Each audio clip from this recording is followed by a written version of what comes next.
Ladies and gentlemen, good day and welcome to the Craftsman Automation Limited investor call to discuss the financial performance of the company for the quarter and year ended 31st March 2023. As a reminder, all participant lines will be in the listen-only mode. There will be an opportunity for you to ask questions after the presentation concludes. Should you need assistance during the conference, please signal an operator by pressing star then 0 on your touchtone phone. Please note that this conference is being recorded. I now hand the conference over to Mr. Srinivasan Ravi, Chairman and Managing Director of Craftsman Automation Limited. Thank you, and over to you, Mr. Ravi. Good afternoon, everybody, and thanks for joining the earnings call. It gives me immense pleasure and welcome you all for the earnings call for the year ended 31st March 2023. The auto sector has seen a storm of headwinds for the last 4-5 years, either one turbulence or the other, which has resulted in higher cost of ownership, lower affordability, restrictions on vehicle supplies, chip shortages. Of course, pandemic, we all have seen a very turbulent 4-5 years. However, most of the headwinds are now receding and now better absorption of the cost of the inflation is accepted by the end customer. There is a realization of pent-up demand and a lot of improvement has taken place in the supply chain. The FY23 volumes were improving, significantly it has improved. Given the improving narrative of demand, supply and margins, we expect the auto sector earnings to grow significantly on a flat pace of 5 years. The company has acquired 76% equity of DR Axion India Private Limited for a cost of 375 crores, and this company is engaged in the manufacture of auto aluminum parts, mainly cylinder heads and cylinder blocks, and it is an I think we have also put up a presentation earlier on this question. I would just walk you through the highlights for the FY23, the standalone highlights. The turnover has been the highest, that is 2,980 crore, 35% growth over the previous year. But in real value addition terms, we have grown by 27%, and that is reflected in the EBITDA growth of 671 crore over 539. That is a 25% growth in line with the value addition growth of 27%. So the EBITDA growth is 25. EBIT is 37 because the absolute depreciation amount has increased by only 10 crore. So that has increased in the EBIT margin significantly rising to 37%. PBT has shown a 37%, and PAT, which has been aided by the shift to the new tax regime, has shown a quantum jump to 48%. The company has opted for beneficial tax rate of 25.168% over FY23 compared to the normal rate of 34.944%. Capex stands at 309 crore, mainly to enhance technological upgradation and also to adjust to address all the areas and balancing areas. And as you know, that we have doubled the sales in the last 2 years.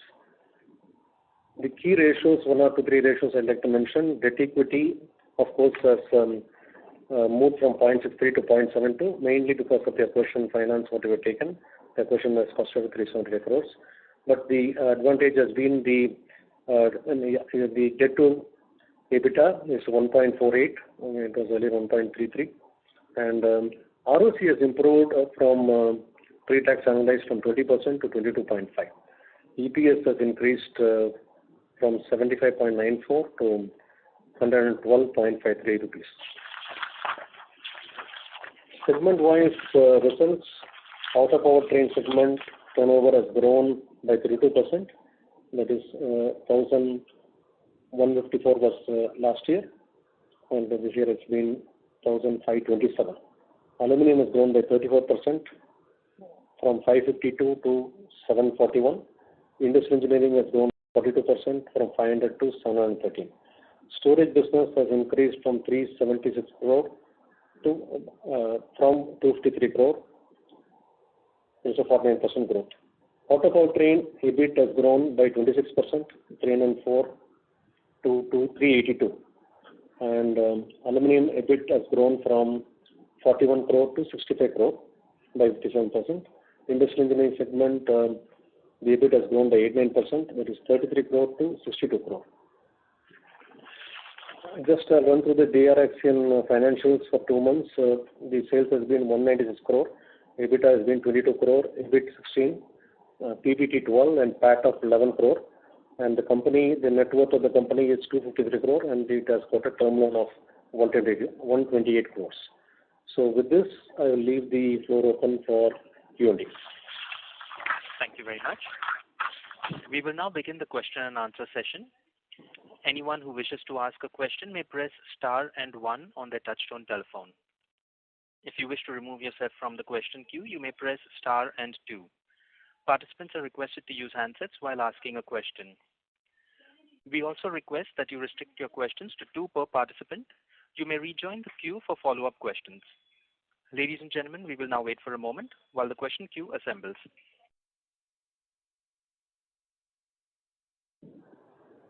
The first question is from the line of Abhishek from Dolat Capital. Please go ahead. Good afternoon, sir, and thanks for the opportunity. Sir, despite sharp jump in the commercial vehicle volumes in 4Q, why your revenue was down quarter-on-quarter in powertrain business?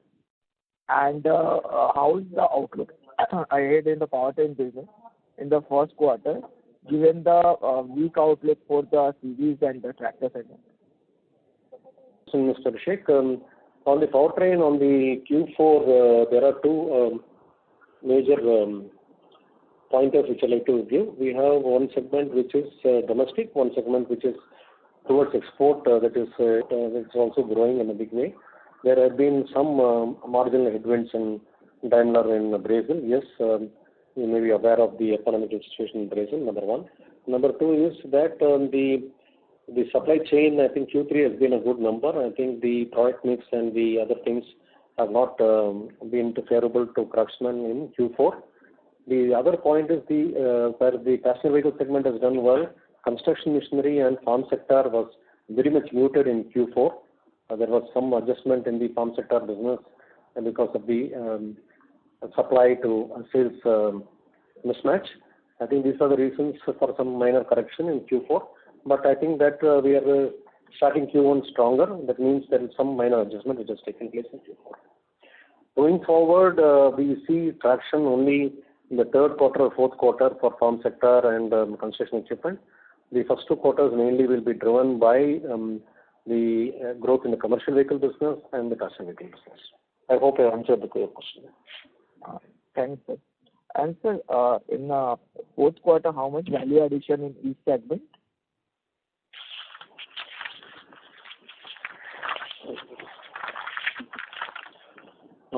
Fourth quarter, the value addition for powertrain was 241, for aluminum was 79, and for industrial engineering was 73 crores. And sir, my last question on the industrial engineering business. How much in this quarter there's a 20% growth quarter-on-quarter basis. So what is the reason for the sharp revenue growth, and how much the export contribution in total industrial engineering business? The industrial engineering business export number, I will just give it to you in a minute. Whereas if you look at normally the capital goods sector will see higher sales, or the turnover will happen in Q4. That is one of the reasons. The industrial engineering export was for the year 116 crore. Okay. This is the direct exports, yes. It's a direct export. Thank you, sir. Thank you. Thank you. The next question is from the line of Senthil Kumar from Joindre Capital Services Limited. Please go ahead. Good evening, sir. Congrats for the great set of numbers. My first question is, can you give a breakup of exports and domestic revenue for Q4 as well as full year, sir? Yes. For the Q4, the exports, the total number has been 53 plus 41 plus 116, right? How much is that? 60 crores has been for Q4. Okay. For the full year, 220. 220. Okay, sir. And sir, in the last Concall, you have mentioned about a slowdown in Brazil region. What is the status now, sir? Any? It is not still very clear. We are continuing to supply, but I think the economical income in the country is not doing economically well. But I don't know whether there will be some correction going forward at a lower level or it may sustain. But as far as now, we don't see any alarms. Okay, sir. And my last question, sir, on the raw material side, in the last quarter you mentioned that we don't have a high cost inventory. But if I see this quarter, raw material cost as a percentage of revenue is still higher on both the sequential as well as YoY basis. Can you say what is the reason for that, sir? No, that is mainly because of the product mix. It is not because of high cost inventory. Okay, sir. Okay, that's it from my side. Thank you. Thank you. We have the next question from the line of Jinesh Gandhi from Motilal Oswal Financial Services. Please go ahead. Hi, sir. A couple of questions from my side. One is, if we look at the margins for EBIT margins for aluminum and industrial, we have seen a good evolution on QoQ basis vis-a-vis third quarter. So, are there any one-offs in the aluminum business where margins have improved from 4% to 11.4%, or this is now normalization of all the costs on the job cost, which is now reflected in fourth quarter? No, I think what I would like to mention here is that it is not one-off, that is very clear. I would say that if you look at the net block to the capacity utilization for aluminum has improved on the overall. I think I'll just get to the numbers on the. I think we'll look at the net block too.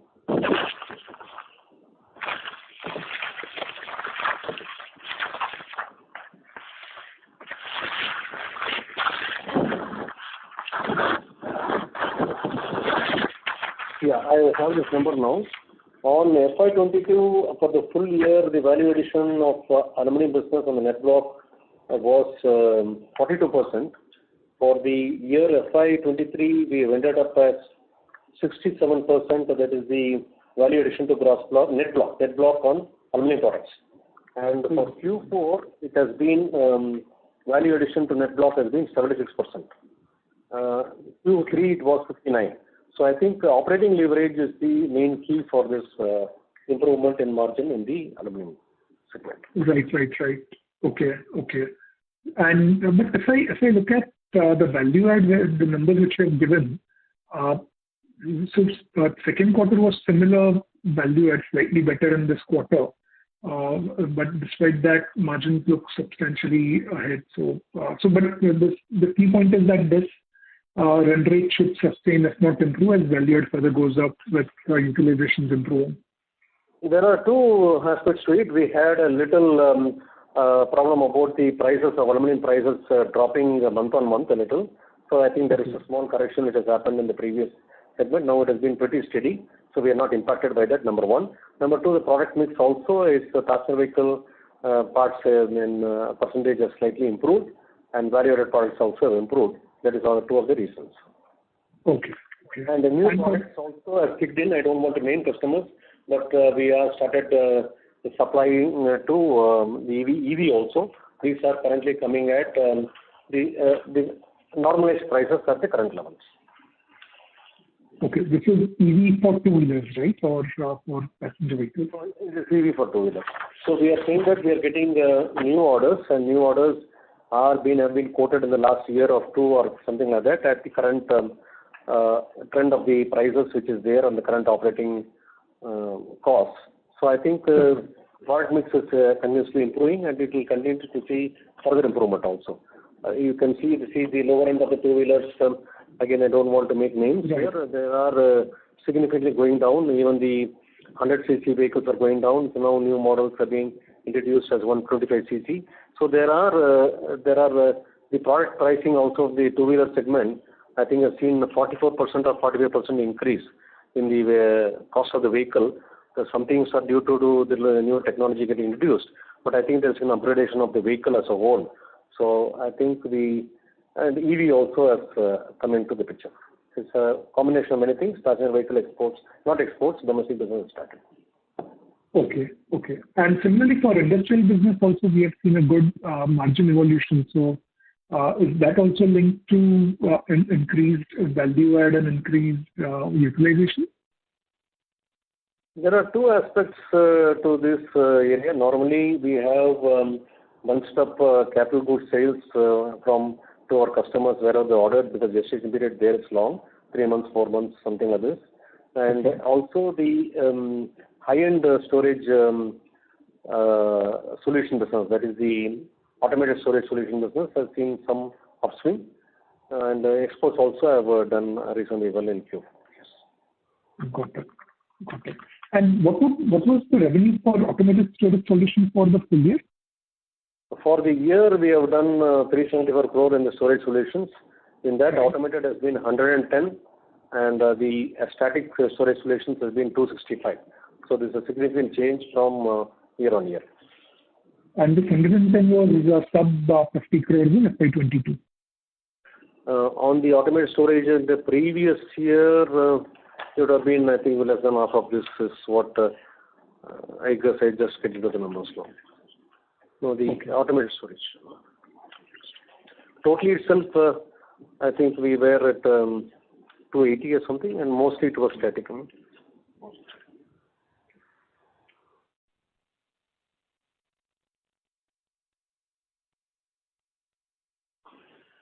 So does that answer your question?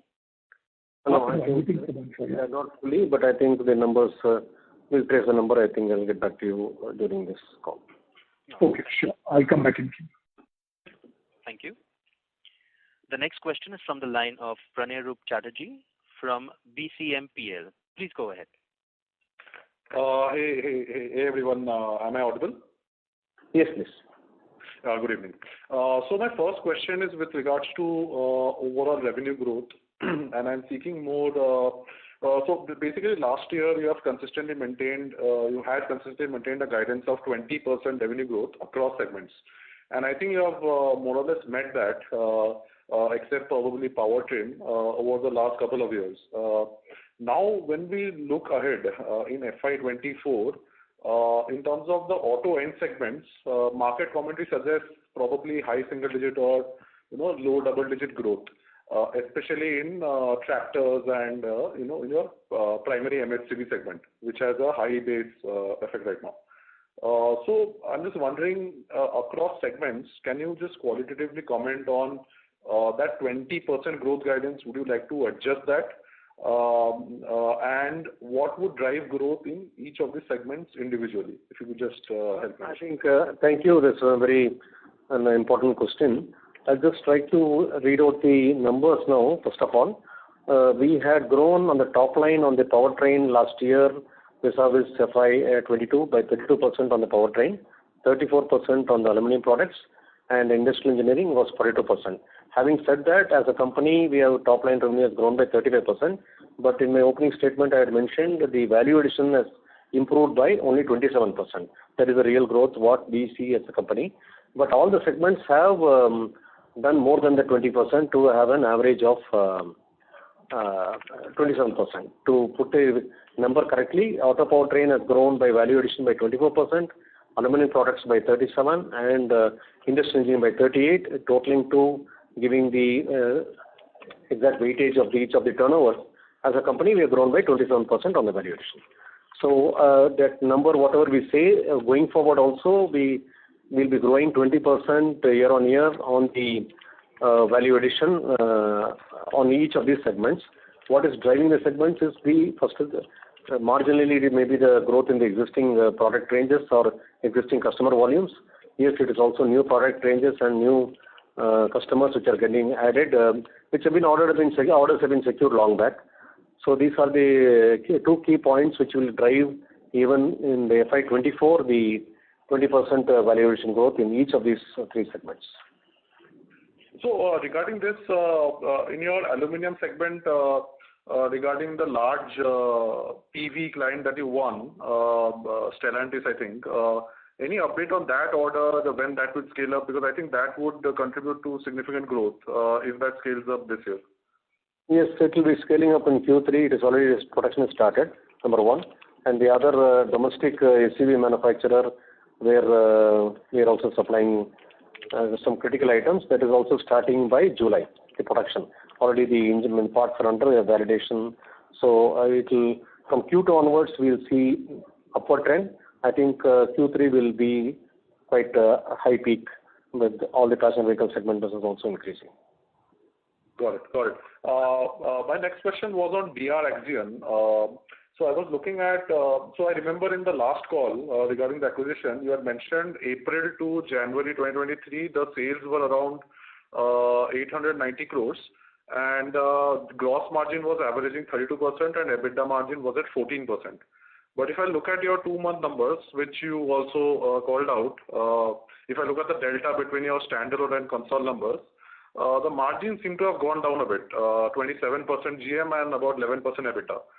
Firstly, is this correct, what I have calculated? And number two, what is the reason for this? What the numbers you are stating is correct. Factually, it's correct. But there is an explanation to the pass-through on some of the die investments which has been done in March, quite significant portion, which is a pass-through. It is not part of the sales. If you remove that and then look at also the migration into the new accounting system, totally overall a little. So I think the margins will normalize at even in Q1 we are talking about whatever is the 10-month figure. There will be no change in that. So I would say that the dice what we received is exactly a pass-through to the customer. So that has only inflated the top line for February and March because we are looking at a smaller 2-month period and and that number has upset the ratios, I would say. Got it. And couple of very quick data-related questions. You mentioned the value-added number. I assume that the aluminum products value-added number does not include DR Axion, the 2-month. No. Whatever I'm talking about is always standalone. Okay. And in Q4, can you please split out storage versus industrial? That's the last question.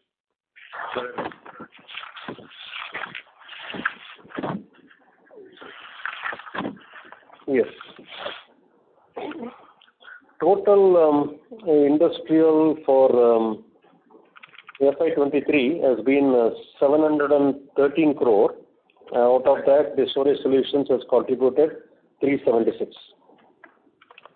Got it. Okay. Great. Thanks a lot. I'll get back to you. Okay. Thank you. We have the next question from the line of Pritesh Chedda from Lucky Investment Managers. Please go ahead. Sir, could you share the growth outlook for all the 3 segments for FY24? Yes. We will do a 20% growth on value addition, maybe 20 to 25% on the top line on auto powertrain. Aluminum will be slightly higher because there is no, on the value addition portion, of course, more than 20%, but on the top line also we will be growing at 25%. Industrial engineering also in a similar range. The 20-25% growth will be there on both the top line and value addition. Just on the industry, on the aluminium side, so when we look at this quarter, there is this merger of this for 2 months, right? No, on the consolidated, standalone it will not be there. Console. Yeah, console there is a merger, yes. Console there is a merger, right? So when I look at your top line for the, just a minute. Yeah, for 12 months it is about 935 crores, in which 196 crore comes from consolidation, right? Yes, you're right. Right. And then there is a 10-month consolidation, so there would be 1,000 crore odd consolidation which has to flow in next year. Yes, correct. Right. So 1,000 plus 935. That itself gives you about 1,900 crore type top line, and whatever you grow on that. Is that we will grow at least more than 20% in Craftsman and maybe 10-15% in DR Axion. Okay. Done, sir. Thank you very much. Thank you. Thank you. Ladies and gentlemen, to ask a question, you may please press star and 1. The next question is from the line of Yash Agarwal from IIFL Securities.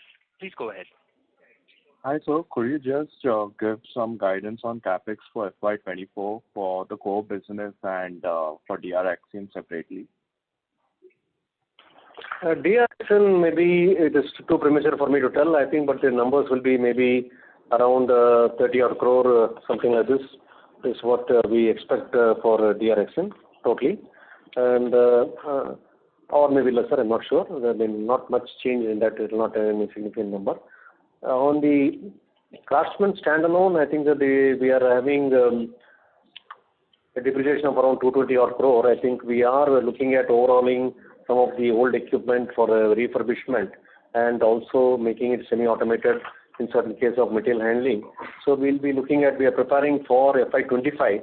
So we'll be looking at a 320 crore or 330 crore capex. If we are going at this percentage, so the actual delta capex which is adding to the net block, I would say, net block will rise by say around 100 odd crore overall. But whereas our top line or value addition will be growing at about 20%. So we are getting improving ROC as we move forward. Okay, that answers my question. Thank you. Thank you. Thank you. The next question is from the line of Jinesh Gandhi from Motilal Oswal Financial Services. Please go ahead. Hi, sir. On DR Axion, what would have been the value add for the reporting period? See, the value add is calculated differently because I don't want to now confuse the entire activity. There is, it is a foundry-based business, whereas Craftsman is also foundry-based, but we are not much in the sand casting, mostly in the HPDC. Of course, there is gravity, but this DR Axion uses a lot of, it's a cylinder head business, which is a little, the consumables are also quite high, apart from the raw material of aluminum. So we'll arrive at a level number how to think forward, because cylinder head is a very critical part and a lot of very critical sand and chemicals are used there. There are some imported sand also used there, which is also partly consumable, of course recyclable, but a lot of chemical is there. So we need to come to the exact percentage. But we asked me on the basic raw material, we are on the aluminum front, we are in line with whatever is the current operational level, slightly better than the operational level of Craftsman, because it is a high-end product, if you look at it. Okay. And considering that in this quarter we had some dye-related pass-through impact, any sense if we adjust for that, how would have been margins, EBITDA margins of DR Axion? I think it would have been closer to around 13% is my feel.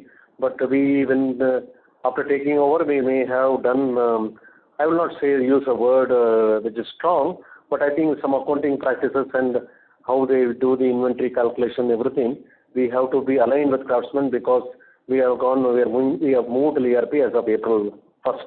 So we have to align with that. So there are adjustments, and the period is too small, and very small thing will take an impact. That's all. That is what I feel. It's a one-time aberration. Right. And DR Axion for FY24, once we have full control, do you think we should be doing EBITDA margins upwards of 14-15% in FY24 itself, or that will come with a lag? No, in FY24 itself, we'll be in the region of 14-15%. Only in case of very adverse commodity movement, because there the prices are settled on a trailing quarter. So I think you understand that. So if there is any big adverse movement, we have a decent inventory after we have taken over.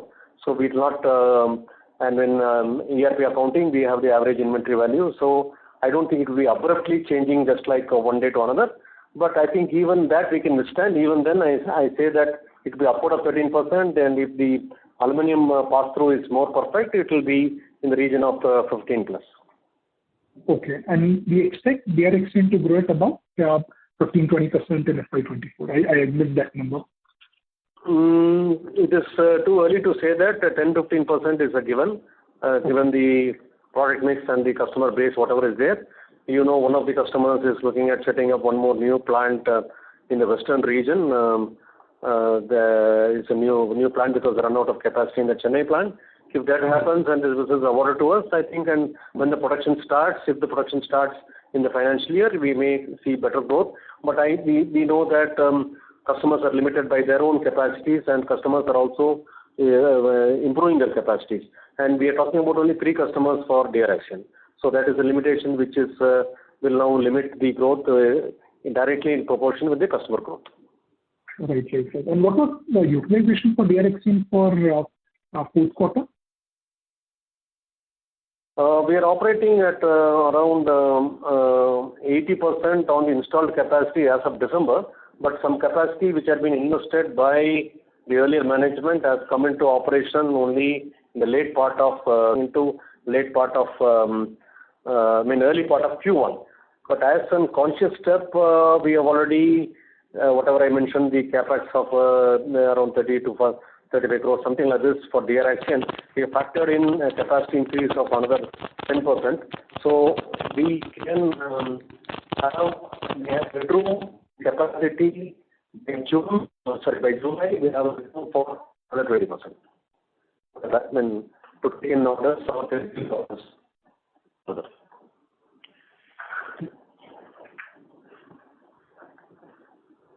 The line for the current participant in the queue seems to have disconnected, sir.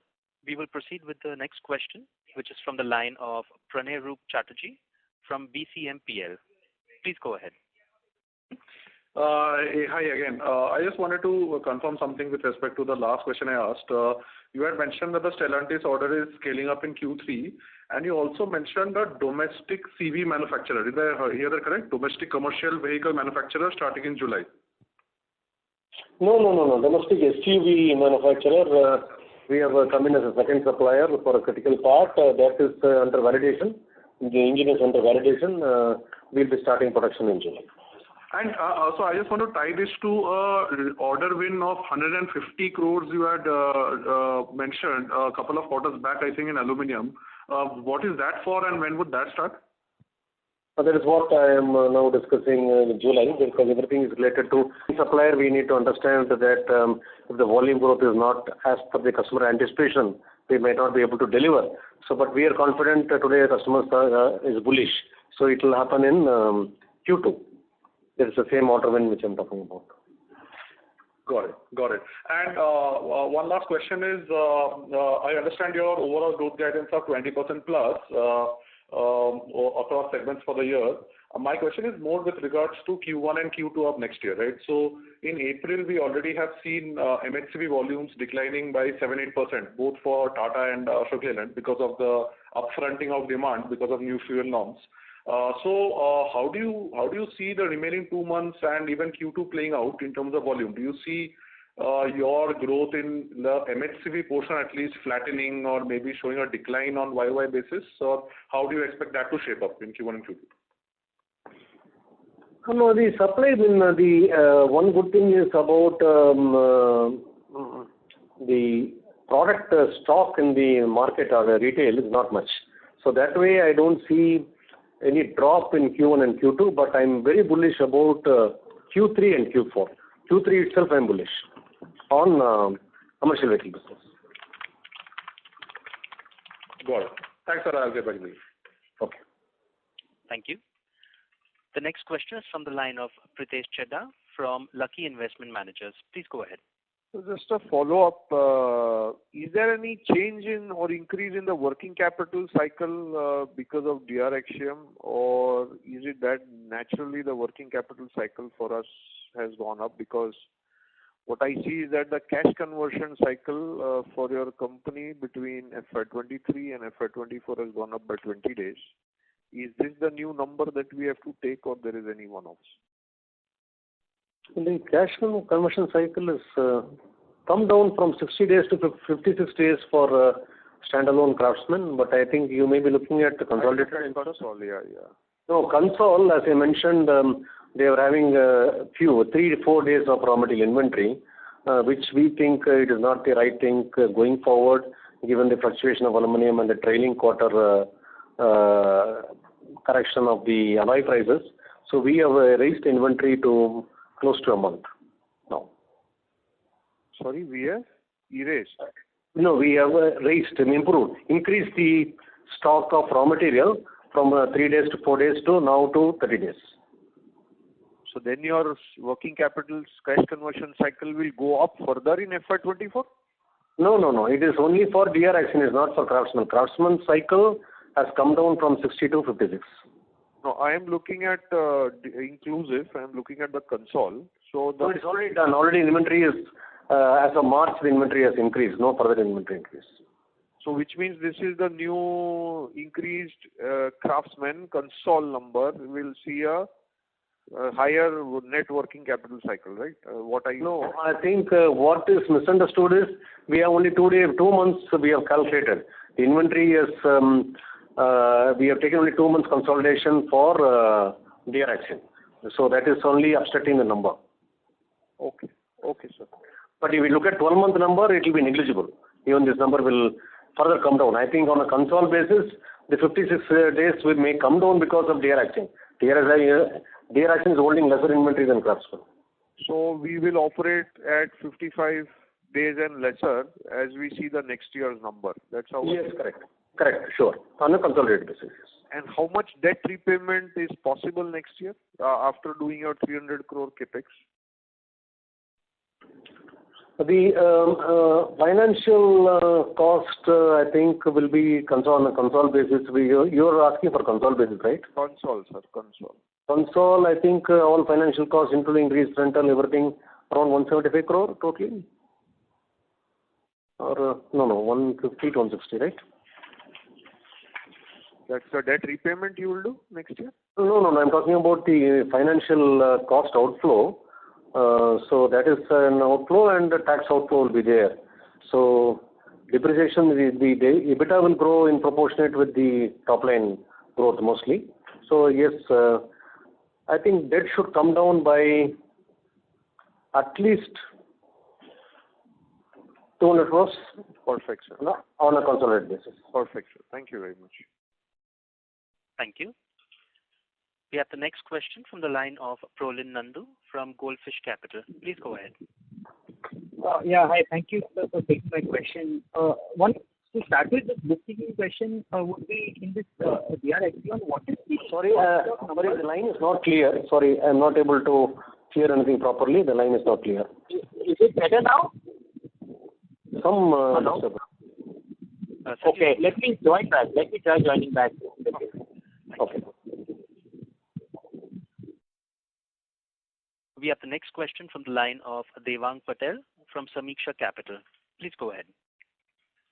Hi, sir. On DRAIPL, if you can repeat for FY23, what was the normalized gross profit and EBITDA margin? And what is the peak revenue margin that we are looking at here? And other than operating leverage, what do we need to do in this business? No, operating leverage is improving month on month. I don't think the capacity will also get utilized by September. Full capacity will come into operation. The orders are sufficient enough. And for the full year, I think we have closed at around 14% EBITDA. Yes. And peak revenue we can do with the capacity? Capacity utilization has been, if you look at December capacity, it has been 80%, but some capacity has been already added in Q4. So looking at that, we have headroom for growth by another 20-25%. So this company was doing 17% EBITDA earlier, if I'm not wrong. So can we reach this in the next 2 years? Can you please repeat? Can we go back to 17-18% margin in this business? There has never been 17-18% margin in this business.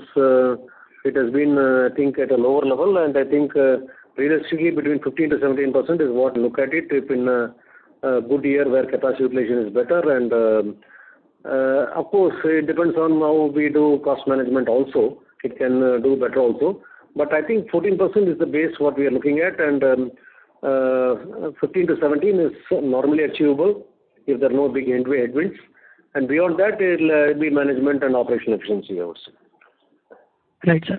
And sir, you earlier mentioned EV business is one of the main reasons you also for which you looked at this company.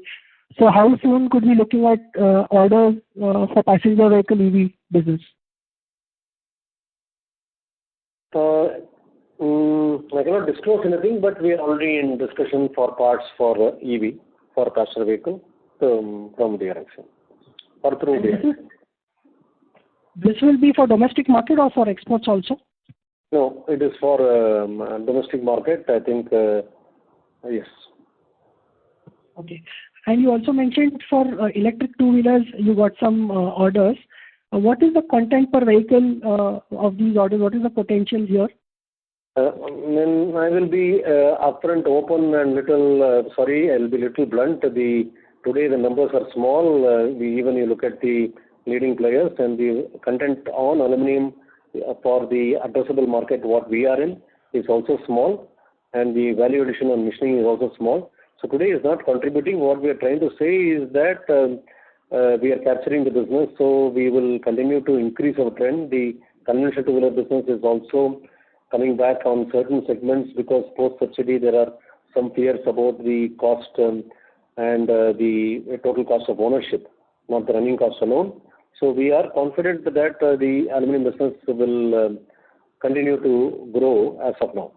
So I think it is too early to talk about two-wheeler EV. We have to see it only after the sales are completed. Okay. Sir, and there is some news today about a panel talking about banning diesel and LCVs in cities. Do we have any diesel LCV exposure in our book across the two segments? Diesel LCV or? Diesel vehicles, not the HCV, but other than HCV in the light commercial vehicle? Light commercial vehicles are all diesel. Very few are, there are CNG, there are LNG. CNG is there. Yes, many of them will move to CNG. But we are not worried about that because either way the engine is required, the axle is required, the gearbox is required. I think for us it doesn't make any difference. Fine, sir. That's all from my side. Okay. Thank you. The next question is from the line of Sushrut Gokhale from Caprice Investments. Please go ahead. Hi, sir. Can I get the number of V-Store in Q4 and the revenue from the same? No, I think that will be competitive data which I will not like to share. But we are by far the market leaders, and the automated storage also we are among the top two domestic players in the market. So this is very important in an emerging market. We will not like to when it becomes a little more mature in a couple of years, I would like to share data. Thank you, sir. Thank you. Participants who wish to ask questions may please press star and 1. The next question is from the line of Prolin Nandu from Goldfish Capital. Please go ahead. Yeah, thanks a lot, sir, for giving me this opportunity. So, on a couple of questions on DR Axion. Now you mentioned that DR Axion only has 2 to 3 customers, if I'm not wrong right now. We have a lot larger customer base. So how will this cross-selling happen between our company and the DR Axion? I mean, can you help us understand the pathway for the same? Yes, I will explain the first business. The Craftsman business is predominantly high-pressure die casting, followed by gravity and a very low presence in the low-pressure die casting. And industrial engineering business, aluminum business, not industrial engineering, industrial aluminum products which are there is also aluminum products, which is fine casting. So whereas DR Axion is 80% on the gravity die casting and 20% on the low-pressure die casting is exactly complementing, or it is giving the benefit of scale on the low pressure and gravity. So I think the high pressure die casting, which DR Axion doesn't have any facility within India, but of course they have capacities and capabilities and facilities in Korea, that will be leveraged on in Craftsman's facility. Whatever order comes in Craftsman's way or DR Axion's way, I think, but technology will be used both from Craftsman's side and from DR Axion's side to execute the orders, which gives a lot of comfort to the customer. One added point which is a little hidden from the public view of the market is that DR Axion Korea has been one of the key suppliers for the EV passenger car vehicles in all the segments of the technologies of the aluminum manufacturing, including high pressure die casting and low pressure die casting and gravity. So that confidence of the end customer is there whenever they need to ramp up in India. I think DR Axion and Craftsman combination will have the benefit of the confidence of the customer, I would say. So what I understand is that some of these Korean customers are already using imported material in their EVs right now, which can be ultimately substituted with our combined entity. Is that the right way to look at it? No, sir. I think we have to look at it differently. They have just done seeding with the models on the high-end models, which are totally made in Korea only. They are not made here, so there's not import of parts and assembly here. But there is a plan for, there's not a plan, it is a plan in action already under implementation for grounds-up EV designed for Indian market and to be manufactured in India. So that is where we are targeting. Otherwise, those numbers will be minuscule numbers which have been already marketed in India. The names, whatever you're thinking about, I think they are only in seeding numbers. Those products will be remain high-end and too costly, out of reach of the common man. But the product is on the existing vehicles which are already being produced in India on the IC platforms, and these manufacturers are far ahead on the game. There have been many years, I think, on the EV game. So they have made assembly lines already compatible for EV, plug-in hybrid, and IC engines. And these vehicles will be launched anywhere between from now onwards to 24. I think 18 to 24 months is realistic to look at it. So those are the products which are being. Otherwise, the import substitution on the current products the customers will not do, the OEMs will not do, because the numbers are minuscule, and they will be continued imported. And those models are not cost viable in India also. Sure, sir. That's very clear. And in the previous question, you mentioned that this opportunity of EV within DR Axion, right? So is that again for the low pressure die casting, or is that something which the parent of the existing DR Axion was maybe manufacturing, and that we have access to whatever royalty rate of around 2.5%, if I'm not wrong? So yes, the royalty will come into place with the technology, whatever is being done on the technology being used on this low pressure die casting or new products getting developed at DR Axion. It's a 2.5%, which is the stated number. What I'm trying to say is DR Axion in Korea is having high pressure die casting, low pressure die casting, and gravity, and they also have some squeeze technology, which is they have patented totally. They have 4 technologies totally. In India, they are only pressure and gravity, whereas Craftsman is also in high pressure. So we may do the parts according to the technology required to do the parts, either in DR Axion or in Craftsman. How it is and how we are going to manage the development process. We have to develop on part. We have to look at part on part, and then we take a decision on this. Sure, sir. Now, sir, coming back to our core business, the standalone entity, typically you do a capex of around 250 to 300 crores. That's our run rate. Could you break up this capex between how much would be maintenance and how much will it add to the actual capacity? I will answer that with first the financial numbers, so that you get a better view of the how efficiently we are doing the capex.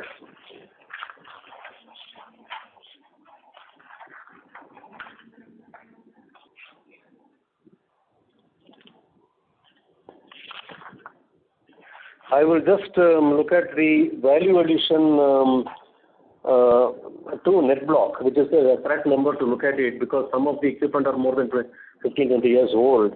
So we look at it for FY22, we have reached a level of net block to value addition 78% totally. Is it value addition to net block or other way around? I'm sorry, sir.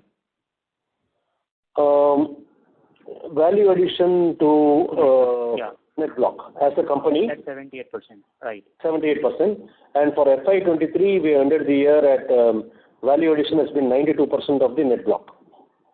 Okay. And going forward, we will be going beyond the 100 number. To give one example is for FY22, the auto powertrain value addition has been 106% of the net block. For FY23, it is 103%. We have seen a dip, but I think that will get corrected because depreciation is very high on the auto powertrain, which is the biggest and oldest segment of the CapEx related business, I would say. So we are creating some headroom there.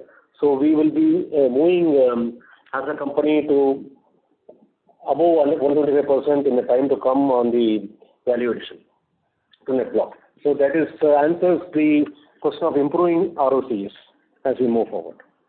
Great. So that clarifies the question. And sir, in basically again coming back to our core business, are there?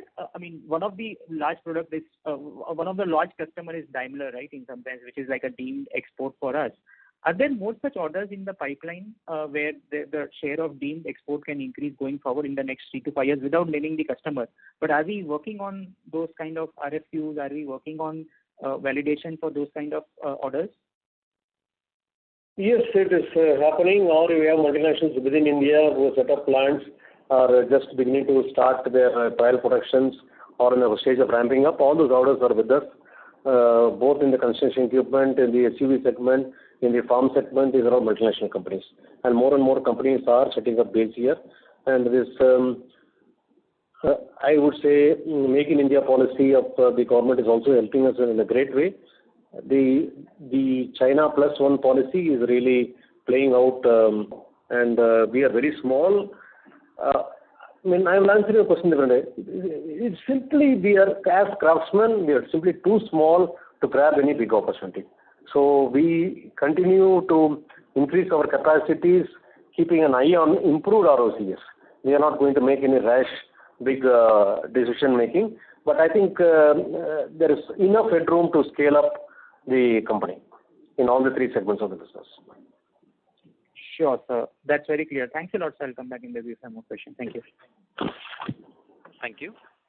The next question is from the line of Joseph George from IIFL Securities. Please go ahead. Hello. Can you hear me? Yes, you are audible. Thank you for the opportunity. So just one question. You mentioned that you target growing 20% across categories. Across the 3 segments. So in the powertrain segment, when you look at the end markets such as tractors, construction equipment, etc., you mentioned that things are soft. And similarly, MHCV segment on a high base of a 50% growth last year, the expectation is that it might grow 10-12%. So if the underlying industry growth volumes are going to slow substantially compared to last year, how do you target getting to a 20% growth in the powertrain segment? Okay, I'll go on the powertrain segment by segment. First, I will talk about the simpler segments. On the tractor, it will be flat or negative this year. That's what is our opinion. But the contribution of farm sector to the entire powertrain will be around 20%. So I think we have added some more new customers. So still we'll be growing marginally. On the passenger vehicle segment, which is insignificant, looking at it for the powertrain, which is even if you look at the year FY23, we are only at 10% of the powertrain business. There we are significantly growing with our key domestic customer who is scaling up.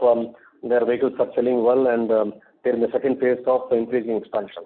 Now, off-highway vehicles has been already muted in the last financial year, and we see some traction coming back from Q3 onwards, which we are pretty confident. So we'll see growth on the off-highway. Commercial vehicle business, we have grown from significantly in the last few years. There, the trucks which are getting sold now, I think we may be aware that the 50-ton trucks is gaining a lot of traction overall. So the value addition per truck on the higher tonnage trucks is better for Craftsman. So this is one of the key factors. Second thing is about the deemed exports is also increasing there. And plus there are some, the engine also has moved to higher horsepower. You might have noticed that 230, 250, 280 horsepower is now declining in sales, and 280 onwards, now up to 300, 350 horsepower is gaining traction. There also these are 6.7 liters engine or 7 liter engines. Earlier it was 5.6 and 5.9. So there also we are having higher value addition of the bigger engine capacities. This is also giving the growth in sales for us, revenue for us. Understood, sir. Thank you for that. Thank you. On top of it, sorry, I failed to mention on the off-highway vehicles and also the diesel generating sets. The multinationals are setting up a stronger export bases. We have 1, 2, or 3 major orders which we will see production starting from Q3 onwards.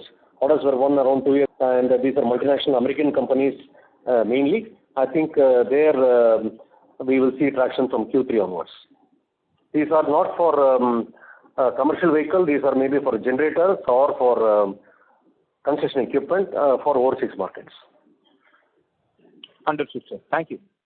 Thank you. Thank you. The next question is from the line of Abhishek from Dolat Capital. Please go ahead. Powertrain business, how was the mix in FY23 in terms of the CVs, PVs? Sorry, I'm not able to. Clarity is not there on the call. Please, I don't know whether it's speakerphone. I'm not sure. Please.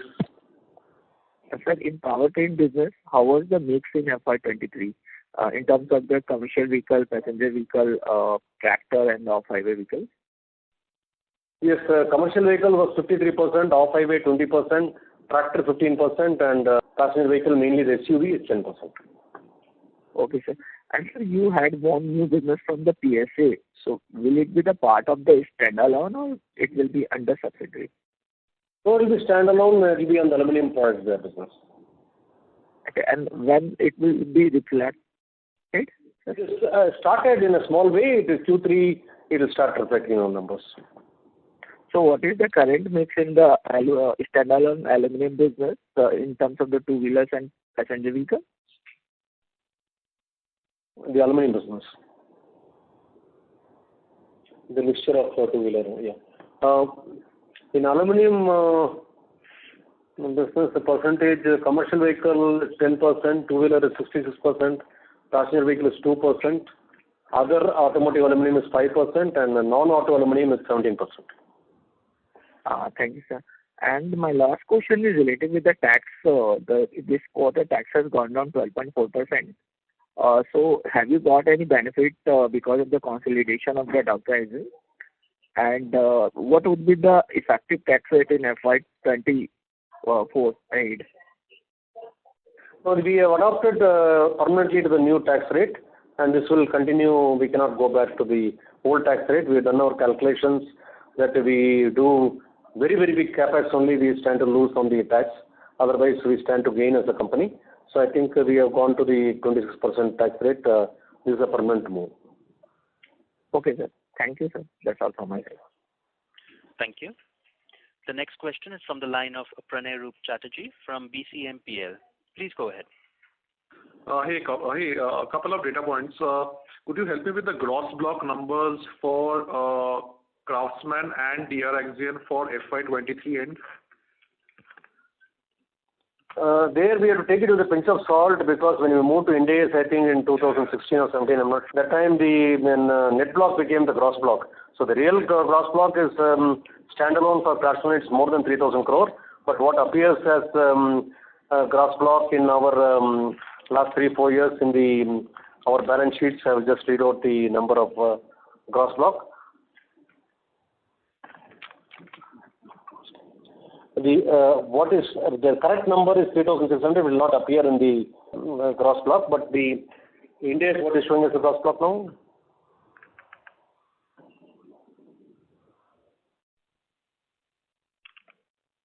So that is the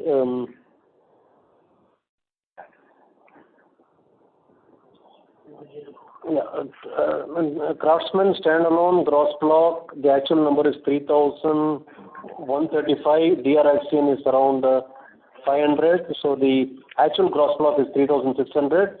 But what will appear in the balance sheet for Craftsman will be lower than the 3,130, which will be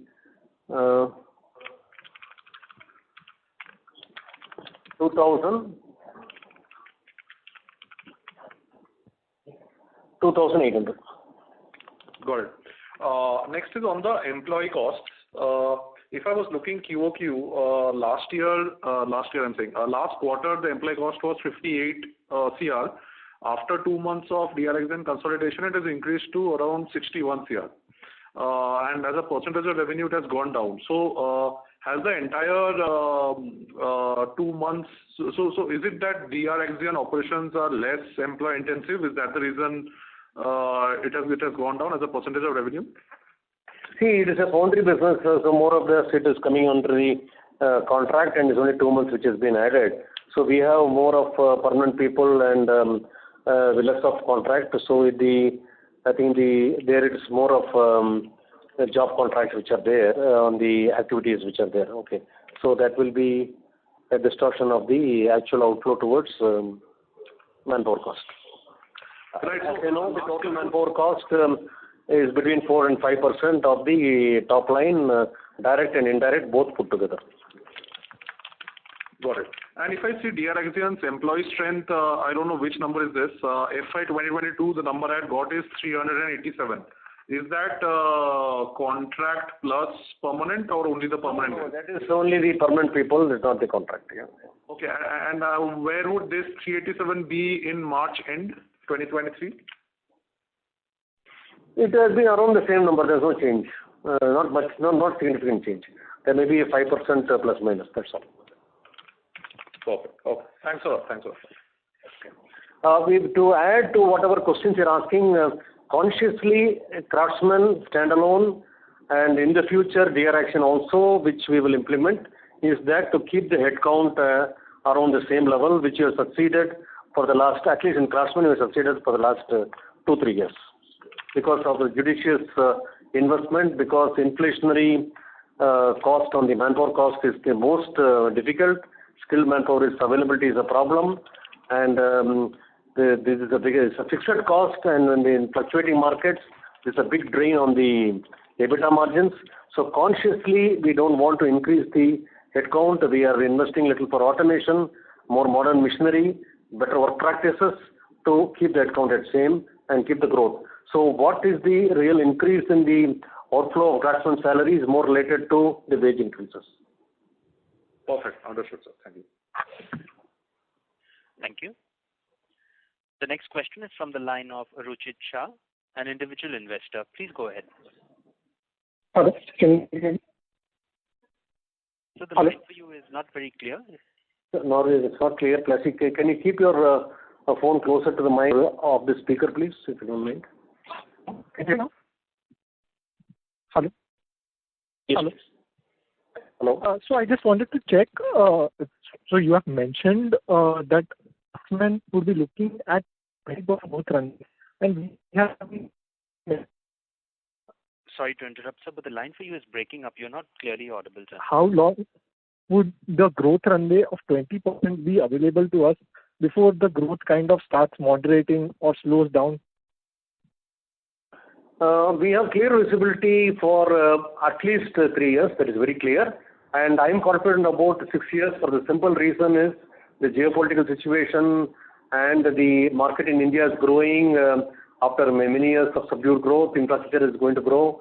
The people's aspirations are growing, and plus this China plus one is we are still very, very small compared to the global footprint. If I may say, my learned audience will know better. They are more clued to the entire global. But I just want to throw a number. It might not be very accurate. But China contributes 48% of the global GDP for manufacturing GDP, I would say. And India contributes 5% of the manufacturing GDP for the global. So I think we have a good headroom for 50% or 100% growth in manufacturing in the country. So as Craftsman, I think the opportunity is much more. Not everybody will be trying to grow. I think we are still very, very small in the global size.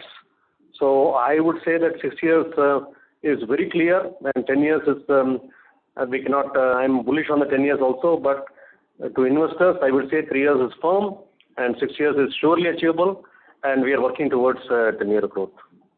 Great. That's great to hear. Just on the safer side, like what would be the possible scenarios where that might be as a challenge?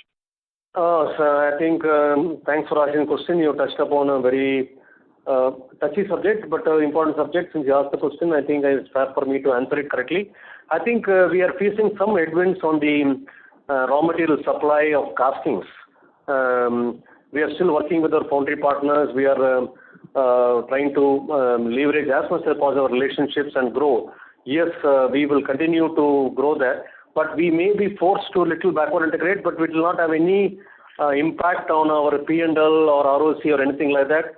But if it is going to hamper our auto powertrain growth, aluminum we are totally fully integrated, right, top to end to bottom. But on cast iron, it's impossible for us to be fully integrated. We will cooperate. We will work with our esteemed foundry partners to grow their business and grow our business together. But if we find that this is going to be a bottleneck in our growth of the 20% CAGR in the auto powertrain in the years to come, we may do little backward integration, which we are fully capable of. Okay. Thank you. Okay. Thank you. Ladies and gentlemen, that was our last question for today. I would now like to hand the conference over to Mr. Ravi and Managing Director for closing comments. Over to you, sir. Thank you all for patiently attending the conference and patiently going through the Q&A. And thanks to all of you that I had very, very important questions being asked to me. I think we are going to be growing very fast, as well as we are in very interesting times. The wind is blowing in India's direction. That far I can tell you. There is normal hurdles, infrastructural issues which are there, but the government is focused. The whole world is looking at us. This is the opportunity for India growth story to happen. This I am confident for the first time that the opportunity is open for everybody on a level playing platform. Thank you very much. Thank you. On behalf of Craftsman Automation Limited, that concludes this conference. Thank you for joining us. You may now disconnect your line.